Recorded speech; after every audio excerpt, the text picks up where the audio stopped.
गर जीजा न होती तो स्वराज्य न होता, गर अहिल्या न होती तो संस्कार न होता, अगर रानी लक्ष्मीबाई न होती तो स्वतंत्रता की सीख कहाँ से मिलती, और अगर माता सावित्रीबाई फुले न होती तो नारी शिक्षण कहाँ से होता, और अगर नारी शिक्षण ही ना होता तो संस्कार कहाँ से होता, वो संस्कार जो सद्गुणों से परिपूर्ण है, वो सद्गुण जिसमें ममता और वात्सल्य है, जिस शक्ति में उत्पत्ति से लेकर मुक्ति तक की ताकत है, जो हमारे को उत्पन्न ही नहीं करती परंतु हमारे को मुक्ति के मार्ग तक ले जाती है,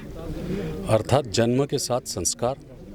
और संस्कार के साथ में हमारे व्यक्तित्व और अस्तित्व को बनाने का कार्य करती है। आज बदलते परिवेश में जहाँ पर हम नारी सशक्तिकरण की बात करते हैं, नारी स्वतंत्रता की बातें करते हैं, नारी स्वतंत्रता की बातें करते हैं, नारी के आधुनिकता के पैरोकार हम बनते हैं, अनेक प्रकार से हम नारी को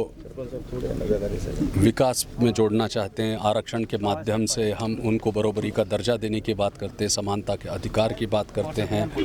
हर तरीके से प्रोत्साहन देने का जहाँ पर हम संकल्प कर रहे हैं। एक तरफ हम देखते हैं कि स्त्री, नारी शक्ति, मातृशक्ति आधुनिकता के इस युग में सफलता के आयाम छू रही है, चाहे एडमिनिस्ट्रेटिव सेक्टर हो, चाहे कला का सेक्टर हो, पॉलिटिकल सेक्टर हो, सोशल सेक्टर हो, हर जगह पर नारी कहीं हमारे कंधे से कंधा मिलाते हुए दिखती है। पर सबसे बड़ी विभीषिका इस देश की ये है कि जब हम घर में जाते हैं तो हमारे को हमारी माँ, हमारी बहन, हमारी बेटी में सब कुछ दिखाई देता है, परंतु हम जब बाहर जाते हैं तो मुझको हैरानी की बात ये लगती है कि हम जब पाषाण युग में थे तो हमारे शरीर पे कपड़े नहीं होते थे, पर उस समय शरीर पे कपड़े नहीं होते थे पर आँखों में वासना नहीं थी। आज हम अपने आप को आधुनिक कहलाते हैं, अपने आप को विकसित कहलाते हैं संपूर्ण, पूरे कपड़े पहनने के बाद में भी हमारे आँखों में वासना के सिवा कुछ दिखाई नहीं देता है। तो उसका मूल कारण ये है कि हमारी जो संवेदना है वो सुप्त होती जा रही है, और संवेदना का सुप्त होने का कारण ये है कि जो भावना है और सद्गुण है जिसके माध्यम से संस्कार निर्माण होते हैं, वो कहीं ना कहीं पर हमारे भारतीय संस्कृति के अनुरूप नहीं हो पा रहे हैं, और उसी के चलते हुए आज कई तरीके के जो है स्थितियां और कई तरीके के जो है प्रलोभन हमारे युवाओं के सामने हैं। एक एडिक्शन हो सकता है, दूसरा हमारे संस्कार का मैंने जो बताया, तीसरा हमारा जो सबसे इम्पोर्टेंट जो इशू है वो इम्पोर्टेंट इशू ये है कि आज हम जब पोर्न साइट को जब बैन करने की बात करते हैं तो हमारे को सुप्रीम कोर्ट भी जब पूछता है तो हवाला ये दिया जाता है कि वो फॉरेन से रिले होती है, इसलिए हम पोर्न साइट बैन नहीं कर पाते। पर सबसे बड़ा दुर्भाग्य ये कि अगर आज व्हाट्सएप से लेकर अगर आप छोटे छोटे बच्चे माइनर्स हों या मेजर्स हों, उनके व्हाट्सएप पे, उनके मोबाइल्स पे, इंटरनेट पे इजी डाउनलोडिंग, जो विकृति, सस्ती विकृति, सहज विकृति और जो विकृति बिल्कुल सहजता से उपलब्ध है, और उस विकृति के भी बड़े बड़े मायने हैं और आयाम हैं, ये कहीं ना कहीं पर एडिक्शन प्लस इस तरीके का जो एक नेगेटिव एनर्जी है या फिर जो एक नेगेटिव एस्पेक्ट है वो हमारे यूथ में आ जाता है। तो उसके कारण कहीं ना कहीं उत्तेजना, और उस उत्तेजना के साथ साथ जो है उत्तेजना में और आवेग में आकर जो है मानसिक और शारीरिक नियंत्रण छूट जाता है, और वो आज भारतीय संस्कृति में, क्योंकि हमारे भारतीय संस्कृति में खुलापन कभी नहीं था, और आज अगर हम देखें तो ये एमएमएस के क्लिप्स इजीली बच्चे डाउनलोड कर लेते हैं, और फिर कहीं ना कहीं पर एडिक्शन का प्रॉब्लम रहता है तो छोटा सा कहीं पर जाकर एक कोने में एडिक्शन करके और फिर उसको देखते हैं, तो फिर उनके जो माइंडसेट रहता है, जो ह्यूमन माइंडसेट है, उसके अंदर तो वो जो फ्रेम अगर आपने कर दिया कि अगर गजानन महाराज साईं बाबा का अगर आपने भक्ति का फ्रेम कर दिया तो वो फ्रेम रहता है, अगर आप नेगेटिव फ्रेम करेंगे तो नेगेटिव फ्रेम रहेगा। तो सबसे बड़ी बात यह है कि हम हमारे घर की स्त्रियों का तो सम्मान करना चाहते हैं, पर बाहर की स्त्रियों का सम्मान करने में हम कहीं ना कहीं पर बच्चों को शिक्षित करने में और संस्कारित करने में चूक रहे हैं, पहली बात। और नारी का सम्मान और नारी का सम्मान, नारी के प्रति निष्ठा और नारी के प्रति भावना, या फिर एक सच्चे रिस्पेक्ट जिसको बोलते हैं, या फिर श्रद्धा जिसको बोलते हैं, ये सब चीज़ें कैसा रहता है कि वो एक ये कमर्शियल युग में हर चीज़ों का एक कमर्शियलिज्म हो चुका है। तो बोलने का भी कमर्शियलिज्म है, दिखाने का भी कमर्शियलिज्म है। तो बेसिकली हमारे अंदर ही इतनी अभी कुछ वर्षों में स्प्लिट पर्सनालिटीज़ तैयार हो गई कि हम बाहर से एक रहते हैं और अंदर से एक रहते हैं, और उसके चलते हुए हम कहीं ना कहीं ये करते हैं। अब सबसे बड़ी बात ये कि हर बात शासन पर छोड़कर नहीं चला जाता, कुछ समाज का भी दायित्व रहता है। प्रत्येक स्थिति में अगर हम आंदोलन करें, प्रत्येक स्थिति में अगर हम जो है निषेध करें, बंद करें, भेड़ दे दें, आश्वासन दे दें,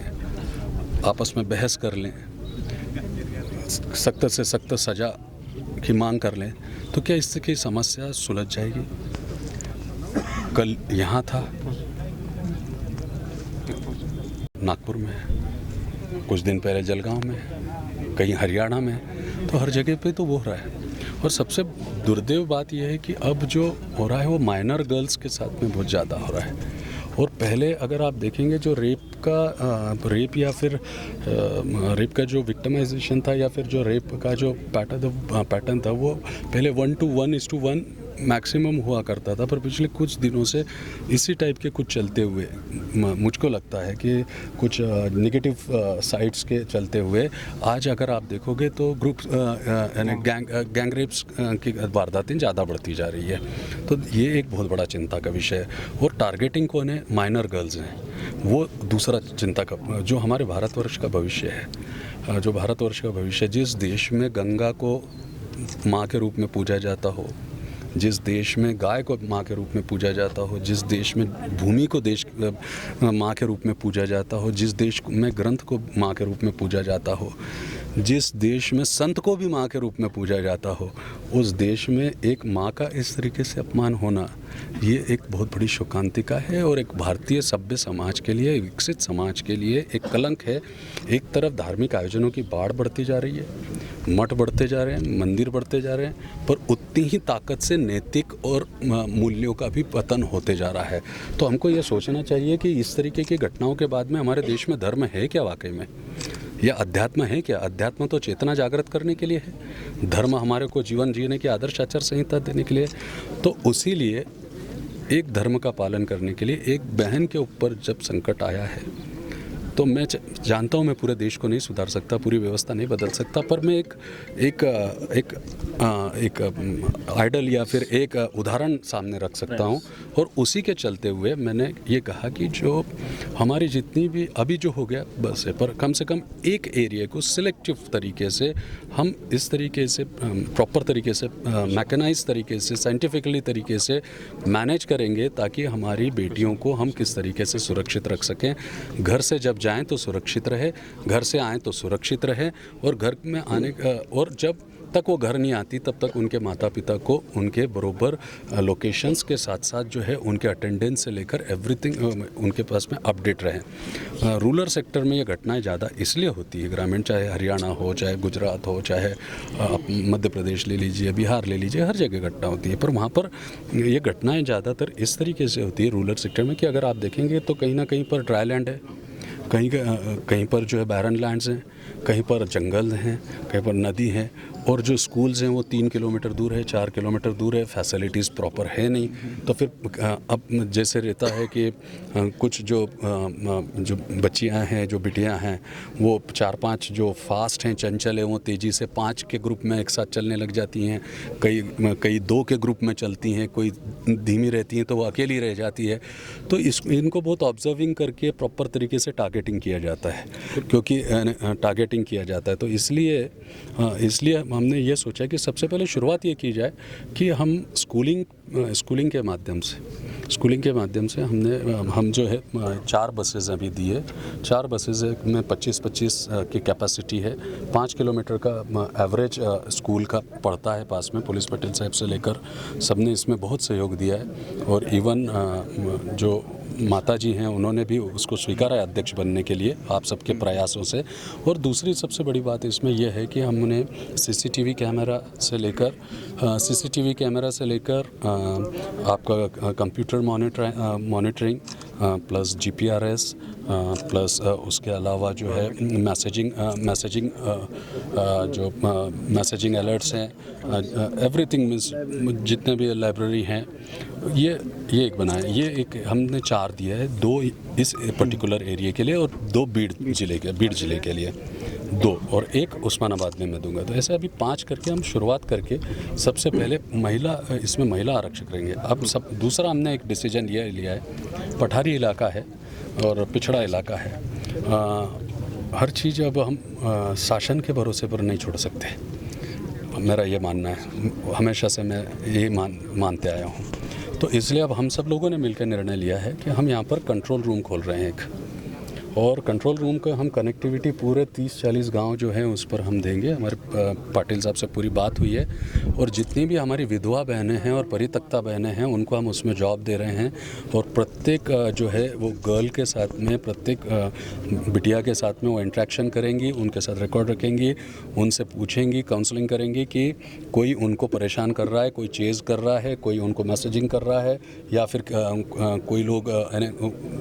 कहीं उनको अगर जाना है तो उनको सपोर्टिव ये रहेगा। अगर किसी को तकलीफ़ है तो कंट्रोल रूम पे उसका ये भी आएगा। तो कम से कम एक एरिया को हम सिक्योर करना चाहते हैं, ताकि अगर एक प्रोटो अगर बन जाएगा, अगर एक सिस्टम एक डेवलप हो जाएगा कि चलिए एक जो है सोशल मॉडल्स तैयार हो गया है, सोशल कंट्रीब्यूशन से अगर तैयार हुआ है, तो मेरे को लगता है कि इंस्पिरेशन से लेकर काफ़ी चीज़ें इससे कंट्रोल में आना चालू हो जाएगी। और उसके साथ में फिर हमारा संस्कार अभियान सप्ताह जो हम मध्य प्रदेश में चलाते हैं